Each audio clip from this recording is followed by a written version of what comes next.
Everybody, welcome back, family and friends, to another episode of P&M's Movie Criticisms with Miss M. For those of you wondering where Miss P is, Miss P will be here just in another capacity. Also, we're branching out, covering more films because there's so many films that are coming out. So, two are better than one to handle such a task. So do expect to see Miss P by herself as well as we try to cover all these movies coming out.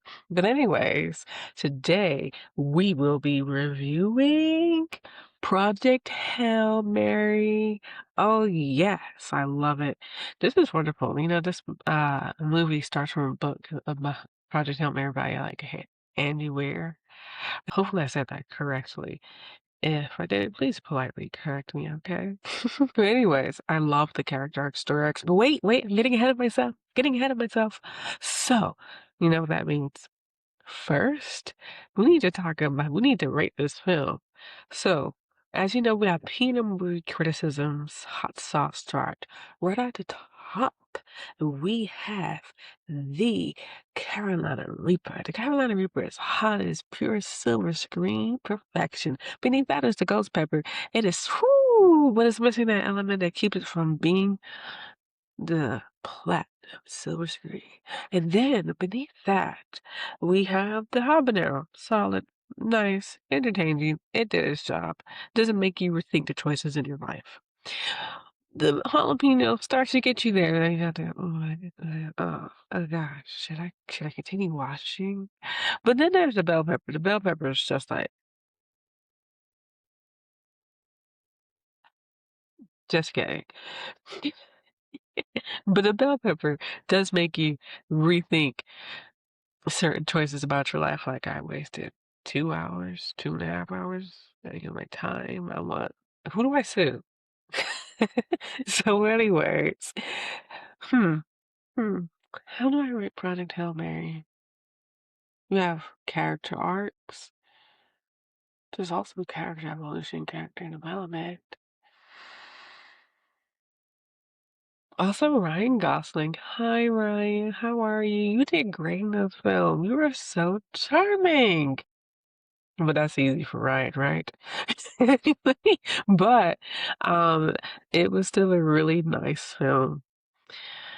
Taking into consideration the character arcs and taking into consideration the development and Rocky likableness, I'm gonna rate it a ghost pepper. I'm gonna do it. I'm gonna go for it. I have no regrets. Ghost pepper. It's a ghost pepper. But as you know, we can't just over here at Peanut Movies Criticisms, we just can say, oh, it's a ghost pepper. We have to tell you why it's a ghost pepper. All right, so let's talk about our criteria. Peanut movie criticisms criteria. Coming in at number 1, do we like it? Do we love it? Number 8, is it historically accurate? Now, when it comes to fiction, but then accuracy does come into play, especially if it's based off of real events. If it's a biopic, autobiography, if it is also based off a book, and this movie actually is. And then we have, does it strike my emotions? Does it keep my attention? What are production elements, directing, quality of acting, sound quality effects, and Miss P's favorite, cinematography. So, did I like it? Did I love it? I loved it. I loved it. So Ryan Gosling, he plays Ryland Grace. Okay, which I think that name is very insightful. And I think it does foreshadow because not only is his name Grace, but he embodies grace, right? So I really do like that, and I really do like this film a lot because it also has Sandra Hüller in it as Eva Stratt. Boy, oh goodness, that one. And Milana Varenra as Alasia Ilyakina and James Ortiz as Rocky. He's the plays Ellie Preacher, and Lionel Boyce as Carl. That's Grace's friend. He does a lot of things with them. And Liz Kingsman Shapiro.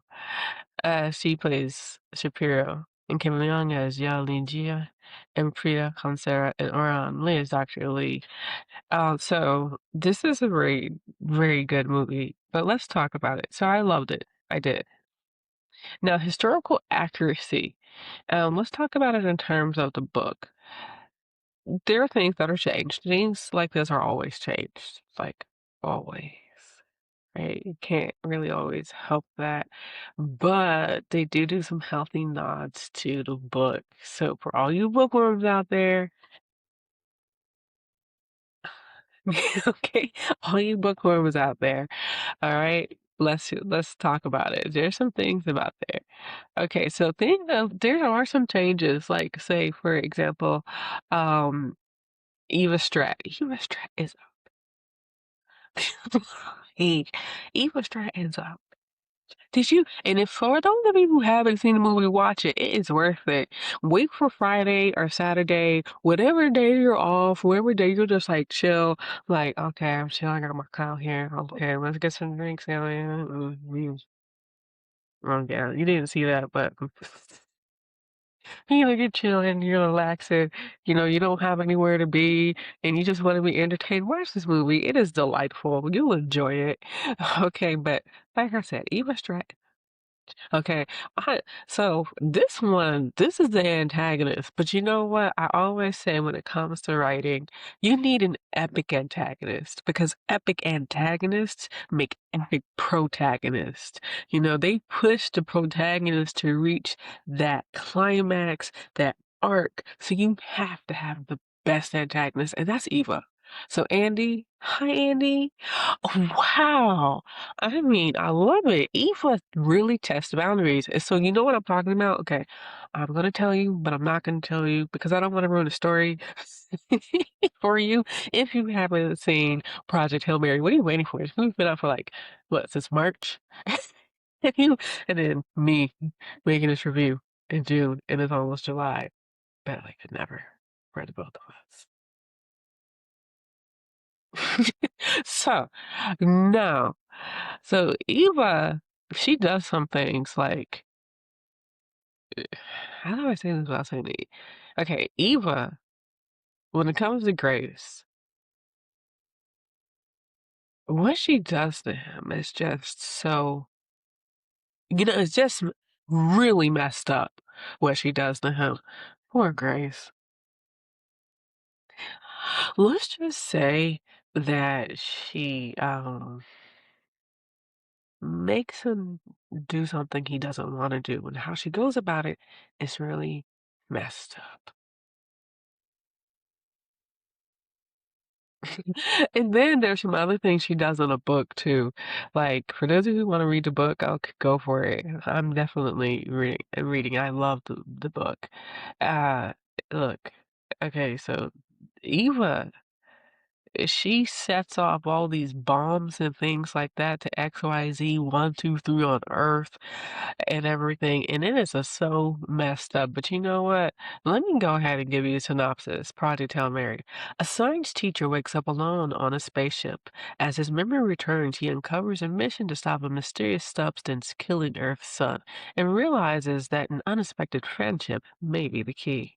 So essentially, what we have here is we have Ryland Grace. He's a science teacher.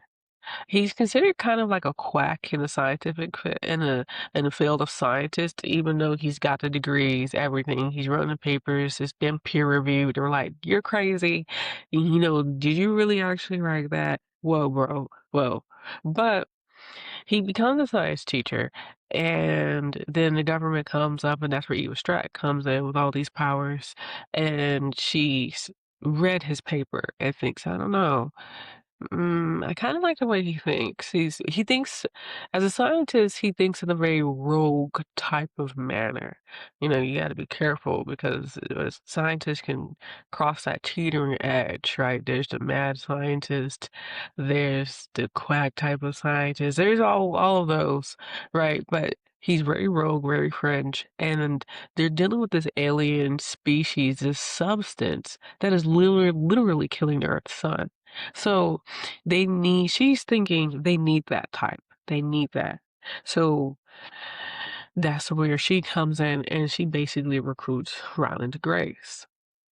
And in that relationship, they develop a pretty good relationship. She gets to know him, he gets to know her, purely platonic. But she takes a big risk. And what that risk is, she takes a big risk with his life. When,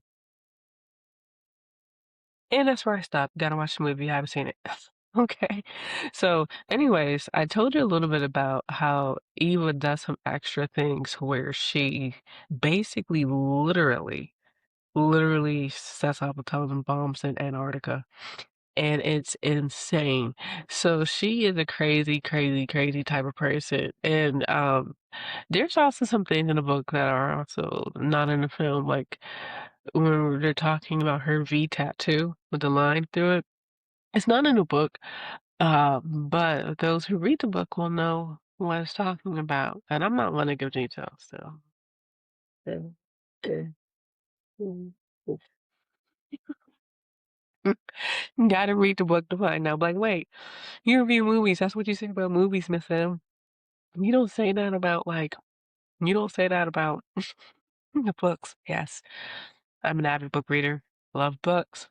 Read the book. Right now.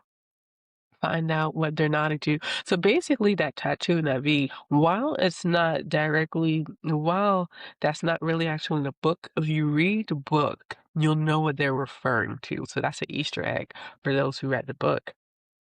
All right. So then I really like how they make the nod to everything. And it's like, who likes Star Trek around here?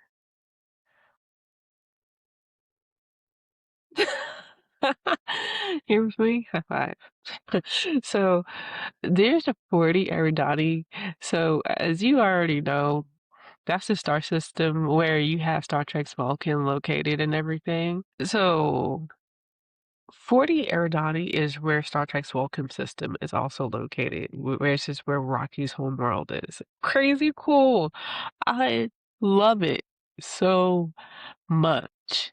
So there's a little tidbits about there and a little bit of Easter eggs and a little bit of knowledge for you people who like the film knowledge and everything. But let's go off the list. So, accurate to the book? No, there's always changes. But are there nods to the book and paying homage to the book, paying respect to the book, to the origin source? Yes. Yes, and yes. And the movies can't contain everything a book has. You just Movies contain so much of that detail, and this movie is already coming in over 2 hours. You just really can't do it. I mean, we would love to see Eva Strat set up a whole bunch of bombs in Antarctica. But yeah, if you're into it, read the book. So did it strike my emotions? Yes. Rockies are like, Rockies are like, Grace, Grace, Grace, and Ryland's all like, and then Grace, these two are best friends. I love these two. They are best friends, I'm telling you.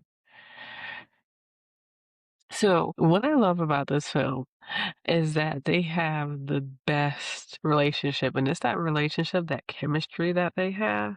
And, chemistry between actors and the roles and the characters means so much. It brings the story to life. So I actually have some quotes that I really like.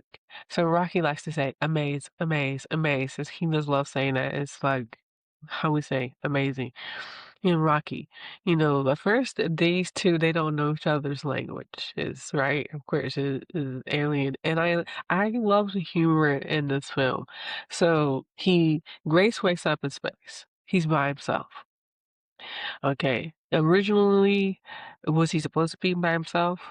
No. XYZ123 happened. Watch the movie. Okay. Trying to figure out what's happening.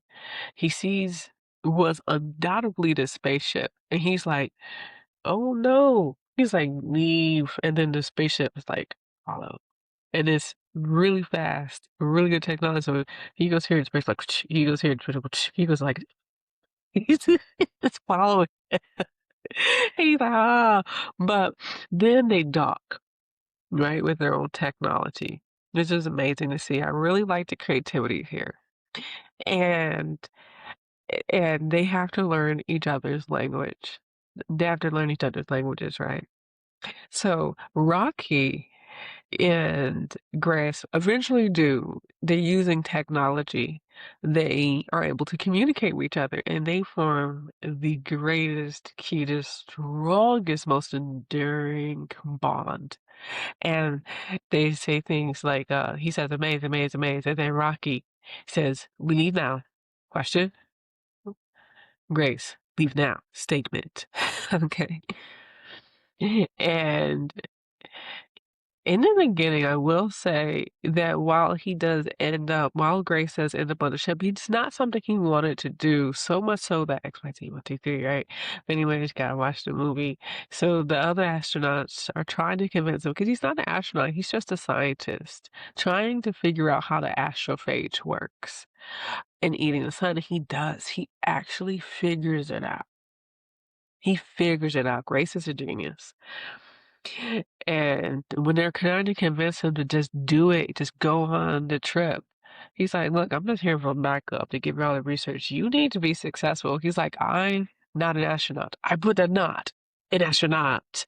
I have never done a spacewalk. I can't even moonwalk. I haven't done any training. I haven't done the pool thing, right? And this is really cute. And I think one of the quotes here that really sums up the movie, but is for you if you are like one of those people that I don't want any clues about that. So I'll give you a thumbs up when I'm done if you don't want it's like a spoiler. But Rocky says, Rocky watch whole crew die, could not fix. Grace say Grace will die, Rocky fix. Right? So that gives you a little tidbit. You're good now. It gives you a little tidbit. So, um, I think that's really good. So I really like that. And you know what? Going back to the book thing, so I'm looking through my list over here. I actually forgot. I actually forgot one thing about the book. There's a part in the book where I can't give too much information, where Grace is indeed in danger and Rocky comes and he's covered in black stuff. If you read the book, then you know what it is. Anyways, and also there's one more thing that Rocky says to him when Rocky boards Grace's ship is, we're my bedroom! And then Grace, bedroom? For what? So I like the humor in it. You know, basically, let's also go up the list. Basically, what you have is, does it keep my attention? Yes. Production elements are amazing. Fun fact, they didn't use a whole ton of CGI. They actually used real footage, real stuff from space. And so the directing is really good, but you know what? The directing, you have good casting. You have Ryan, he's very charismatic, takes his role seriously. You know, he really has a way of just enrapturing that audience already, right? And then you have Rocky, and we cannot overlook Rocky. Okay, I love, you know, the acting for Rocky from James Ortiz is amazing. Anyways, watch it. Just go. So, anyways, uh, the acting's good. Eva's great. She's wonderful. She comes across as more likable, I think, in the film and everything. But yeah, Eva is a hot mess. And the sound quality and effects cinematography, they're great. The mastery of the craft is done well, but it all starts with the writing. Honestly, if Andy didn't do such a bang up job writing this, we would not have the movie that we have. But books always do make the best shows and they make the best movies because it's the character arc, it's the development of the character. And the story and the plot, there's a lot to it. There's a lot that happens. The story of waking up in space with no memories. Whoa, that is crazy insane. And then you find that you're literally surrounded by tragedy inside, like inside your own space vessel. And then you come across, and this is nice rising action. Boom. Because you got your classic arc, right? You're right here. You're waking up in space. You don't know what happened. You need the exposition. The exposition starts to come, right? R- Rising action. Where's the crew? What happened to the crew? Rising action. Boom. He meets this alien whose crew is also gone as well. And then rising action, they figure out how to kill what's killing the sun. And they need to obtain it. And in doing so, travesty happens. Lives are nearly lost. And while they have obtained, now we're at the height of our arc, right? We're at the height. While they've obtained what they need to save the sun, because they take what they obtain from the sun and oh actually it's from a planet. Excuse me, it's from a planet. So basically they find something that eats away at what's killing the sun. Okay. And they need to astrophage, right? And they can use it as fuel too. But basically they need to take what they get from that planet because basically they're looking at a map. They don't go to the sun, excuse me, because I said to the sun. They don't go to the sun. They're looking at a map and say, they're seeing where this black substance has been, and they're like, wait, there's a planet over here that's thriving. It's not being infected. So that's where the astros are going. They're going to see why this planet is not infected like everything else in the solar system.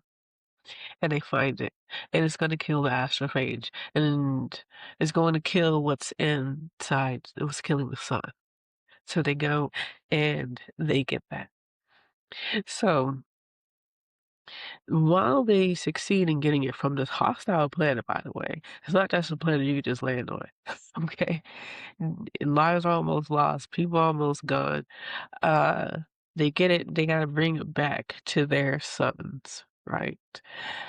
And then, so that basically, now that you've obtained what you need, you got to take it. Now there's a journey to resolution. Now they have to get home and give it to the sun. The journey is not yet done. Okay. And that's why I give this film a ghost pepper. I give this film a ghost pepper because of that rising action, because of that climax of getting this life-saving substance from this planet that's going to kill the parasites that's killing the sun from the sunlight from the earth. And there's that journey on the way back. And Rocky makes a sacrifice. Grace makes a sacrifice. And they might and this is a sacrifice where they might not make it back home. There are tough choices that need to be made, but that bond is enduring, it's endearing, and they're connected because without each other, they probably would have, without each other, that mission more than likely would have failed, and Rocky's planet would be gone, and Grace's planet would be gone simply because,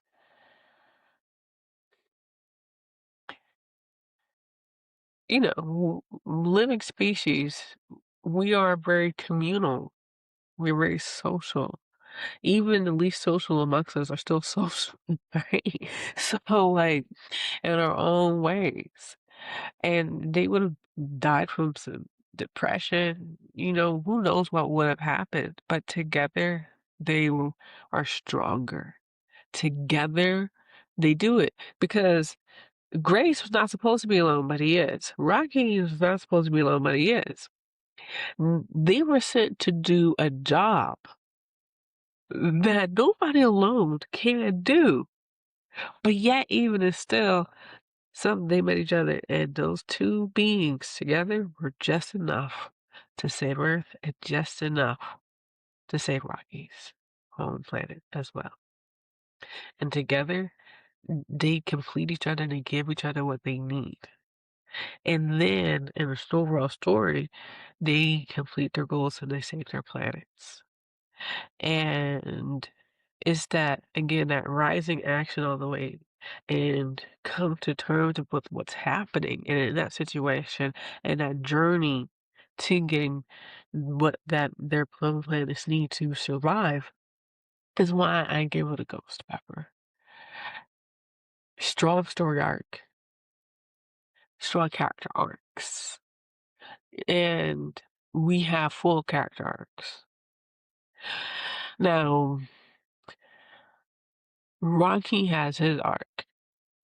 Grace has his arc. Remember, I read that quote to you to tell you the quote about Grace saying, I put the knot in astronaut.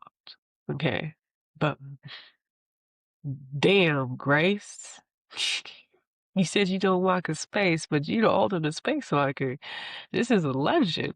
Saving the sun's Earth? Man. Move out of the way, Neil Armstrong. Buzz Aldrin.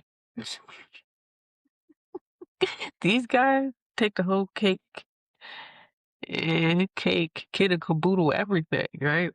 You know, but come on, like Grace, if Grace were not, fictional.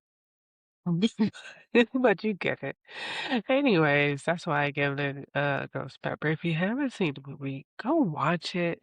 It's really good. I really enjoyed it. It kept my attention. I was like, Rocky, Grace. But anyways, it was so nice joining you, talking with you, and be sure to like, follow us, subscribe. If you want to have a conversation with us, have a conversation with us. We would love to have a conversation with you politely. Okay.